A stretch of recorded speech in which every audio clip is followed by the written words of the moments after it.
Hello, Daphne here with some travel ups and downs, some amusing and some frightening and some just plain hilarious. I'm going to start off with the most frightening flight. Never have I been so scared as I was many years ago, returning from a business trip on a night flight from Roanoke, Virginia to New York's LaGuardia Airport. The trauma began soon after we took off as the weather was terrible. On this night, as we climbed up into the sky, the plane was surrounded on and off with what looked to me like lightning. The outside lit up as if it was daytime.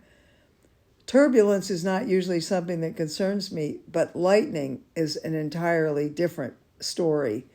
I was literally terrified. As the plane bounced around violently, I wondered when this horror show would end. I was paralyzed with fear. Eventually, and even though it felt like forever, we did land safely at LaGuardia. But this was the worst flight of my life. I was never more thankful to get off a plane than I was that night. Later, I learned the phenomenon experience is well known to airline pilots. It is called St. Elmo's fire. Here is the description I found online. A flaming phenomenon sometimes occurring in stormy weather at prominent points on an airplane or on a ship and on land that is of the nature of a brush discharge of electricity. Oh, that was really something. Never experienced before or after that. Okay, here's another disaster with struck driving home. On a beautiful summer day, I was driving home, having just returned from a business trip to Chicago. My car was parked at LaGuardia Airport. I put the top down and off I went. Not far outside the airport, in an extremely bad part of Queens, New York, my muffler fell off. Oh! So there I was in this extremely busy elevated highway in a terrible part of town with very little room on the shoulder, traffic whizzing by and wondering what to do. Now, mind you, this was back in the late 80s when there were no mobile phones. Soon thereafter, I was fortunate 2 gentlemen stopped to offer me assistance. They said I could follow them to a nearby place where the muffler could be repaired. Even though these 2 men seemed nice, I was scared.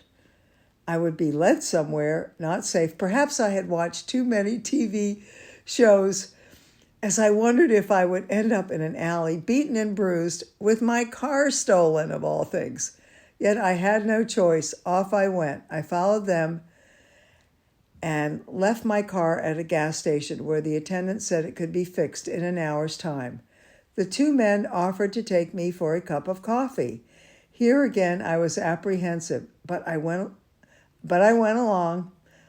Long story short, we had coffee together.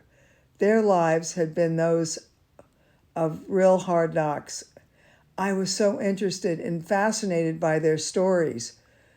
They turned out to be such genuinely nice people.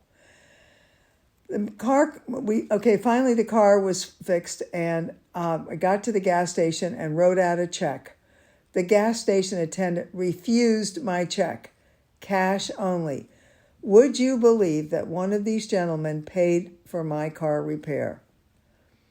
I tell you, you can never tell people what they're going to be like or a book by the cover. I thanked the men profusely, absolutely profusely.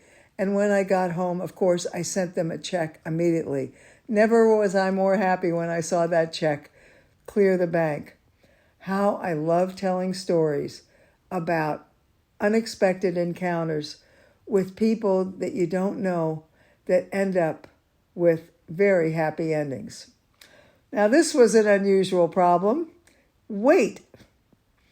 You will never guess what that means. A story about weight. You probably think it's about luggage, but it wasn't. I will never forget this flight when I happened to be in a middle seat.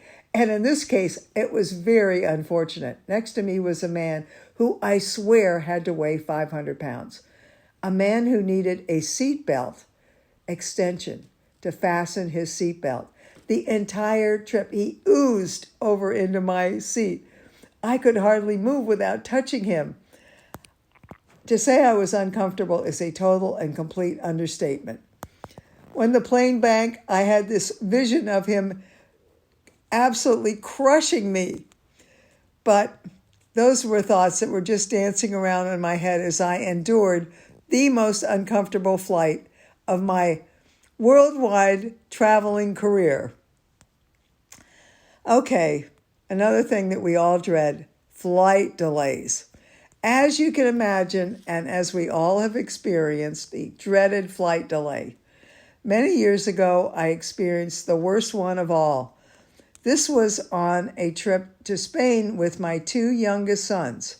We arrived at Kennedy Airport early in the afternoon, I guess 3 or 4 hours before flight time, only to start hearing announcement of flight delays.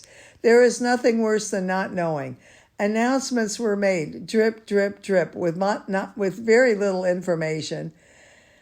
And the delays just kept coming one right after another. Finally, we took off at dawn the next day. This was the worst flight delay of my more than 3 million mile traveling career worldwide. Another flight delay, which had absolutely wonderful consequences, happened in 1980 on a business trip that was scheduled for me, which meant flying to London from Washington, D.C. My roommate from college, who was absolutely more fun than a barrel of monkeys, was coming along because the two of us planned several days of fun kicking up our heels in London town. Just the two of us. Troublemakers to the core. Our flight was delayed for hours. We were told it was due to the Iranian hostage crisis. Since we had already boarded, the flight attendants allowed us to get up and walk around. My first class seat was upstairs in the top section of this 747. My roommate was in coach, but she talked her way up to first class. The bubbly, wonderful, outgoing person she was. The two of us mingled with those seated around me. Two men from a company in the Midwest became instant buddies. Long story short, these two took us all over London and wined and dined us. London was a regular stop for them on their, 3 or 4 times a year business trips, so they knew all the great places in the city. There was no hanky-panky going on, I promise you. Just one great time for 4 new friends. The moral to this story was thank goodness for a flight delayed. Flight cancellations. Oh, gosh, how I dislike them immensely. There have been numerous flight cancellations in my travel career, but usually these changes are scheduled and known well ahead of time.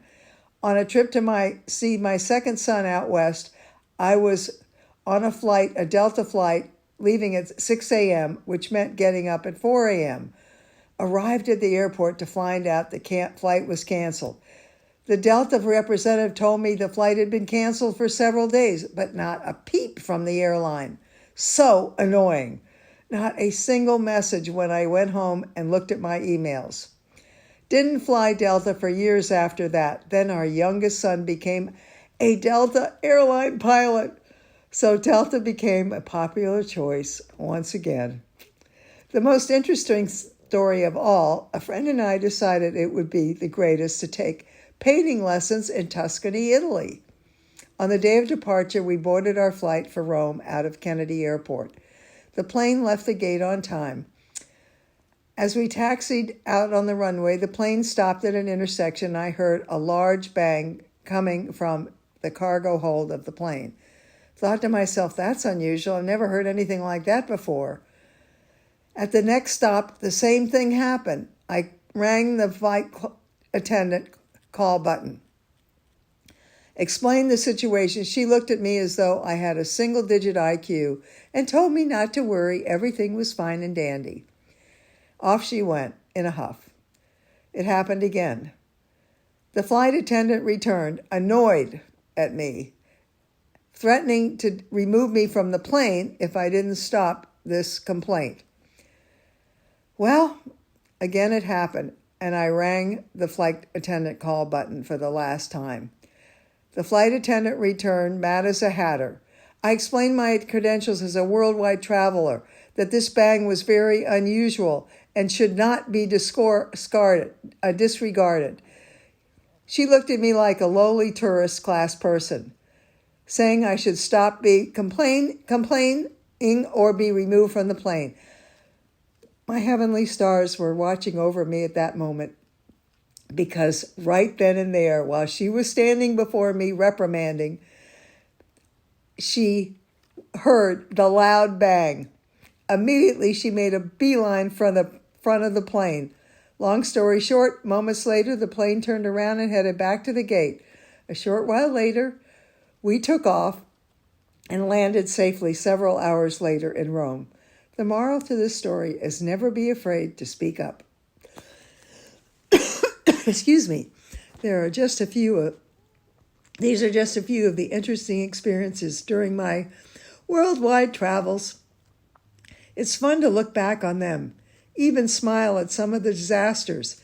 No matter what the inconveniences may be, or unfortunate set of circumstances, or the inevitable hassles, arriving at a destination where adventures begin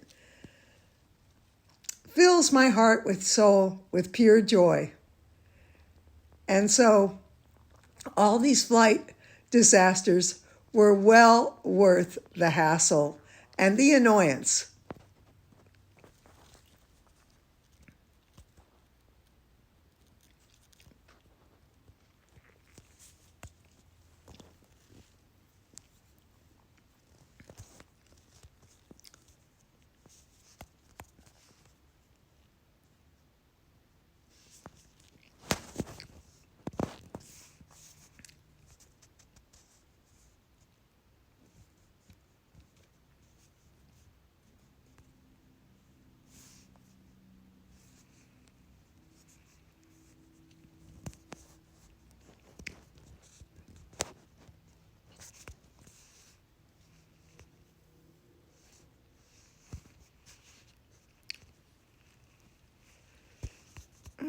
Please.